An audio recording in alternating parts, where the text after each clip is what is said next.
ഇന്നത്തെ വീഡിയോ എന്നാന്ന് ചോദിച്ചു കഴിഞ്ഞാൽ ഒത്തിരി പേർക്ക് യൂനോ അറിയായിരിക്കും, പക്ഷെ അറിയത്തില്ലാത്തവരെ ഞാൻ ഹെൽപ്പ് ചെയ്യാൻ പോവാണ്.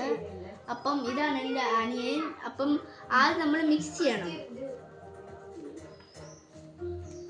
ഒത്തിരി ഒന്നും ചെയ്യണ്ട. അപ്പം നമുക്ക് ഒരു തവണയും കൂടി ചെയ്തേക്കാം, അല്ലെങ്കിൽ പിന്നെ ഫൗളായാലോ.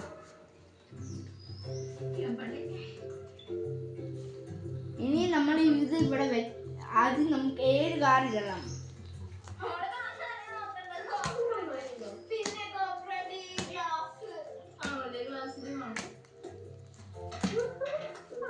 നമുക്ക് കറക്റ്റ് 7 കാർഡ് വേണം. ഓക്കെ,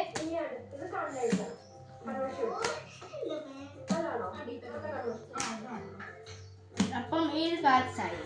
ഇനി നമ്മളെ തന്നെ ആരും കാണിക്കാൻ പാടില്ല. കാണിച്ചാൽ പിന്നെ എല്ലാവർക്കും മനസ്സിലാവുമല്ലോ നമ്മളെ. അപ്പൊ ആദ്യം ഒരെണ്ണം എടുത്തു വെക്കണം. അപ്പൊ ഞാൻ വെക്കേണ്ട, കാരണം ഞാനെല്ലാം മിക്സ് ചെയ്തേ. അപ്പം ഞാൻ ഒരെണ്ണം ഇങ്ങിട്ട് ഇനി ഞാൻ നോക്കണം അത് എന്റെ കയ്യിൽ. ഇപ്പൊ അതിനുണ്ടല്ലോ ഇവൻ 9 ഇട്ടേ. ഇപ്പൊ എന്റെ കൈ റെഡ് ഇല്ല. അമ്മ അവന്റെ കൈ 9 ഉണ്ട്. അപ്പൊ നമുക്കാണ് ഓക്കെ, ഇതും 9. അപ്പൊ എനിക്ക് ഇത് ഇടാം. ഇനി ഇവൻ വേണം കളിക്കാൻ.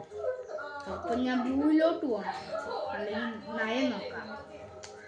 9 ഇല്ലാത്തോണ്ട് ഞാൻ ബ്ലൂ ഇടാം. കാരണം എന്റെ കൈ വീണ്ടും 9 ഉണ്ട്, അതെനിക്കിടാം. ഇനി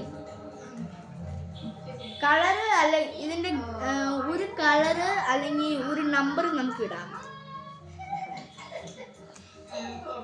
കണ്ടോ, ഇപ്പൊ എന്റെ കൈ 5 ഇട്ട്. അപ്പൊ അവന്റെ കൈ 5 ഉണ്ടെങ്കിൽ അവൻ ഇടാൻ പറ്റും. കണ്ടോ, ഇപ്പൊ എന്റെ കൈ ബ്ലൂ ഇല്ലാതെ ഇരിക്കുവാണ്. അപ്പൊ ഞാൻ എടുക്കാൻ പോവാണ്. അപ്പോഴത്തേക്ക് ഇവൻ 5 ഇട്ടപ്പോ എനിക്ക് ഇത് ഇടാം. അപ്പോൾ ഇനി ഞാൻ യെല്ലോ കളിക്കാം. ഞാൻ ഇതിട്ടത്, ഞാൻ 6 ഇട്ട്.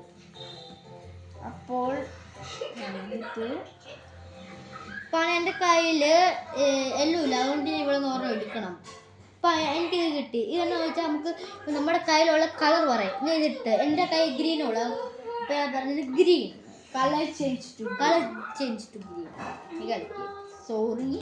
അപ്പം ഇതിൻ്റെ അർത്ഥം എന്നാന്ന് വെച്ച് കഴിഞ്ഞാൽ കൂടെ കളിക്കണ അയാൾ കളി സ്റ്റോപ്പ് ചെയ്യണം, എന്നിട്ട് നമുക്ക് വീണ്ടും ചാൻസ് കിട്ടും. അതാണ് അതിൻ്റെ അർത്ഥം. ഓക്കെ, ഇനി ഞാൻ അമ്മോടെ ഇടണം. ഇങ്ങനെ 2 കാർഡ് വന്നു കഴിഞ്ഞാൽ നമ്മൾ ഊനോ എന്ന് പറയണം. ഊനോൻ്റെ അർത്ഥം ഇപ്പം നമ്മൾ 2 കാർഡ് തീരാറായില്ലേ, ഇപ്പം എല്ലാം തീർന്നിട്ട് ഊനോ എന്ന് പറയണം. അപ്പം ഇപ്പം ഞാൻ +4 ഇട്ടെങ്കിൽ അവൻ 4 കാർഡ് അവിടെ നിന്ന് എടുക്കണം. ഊനോ 1 2 3 4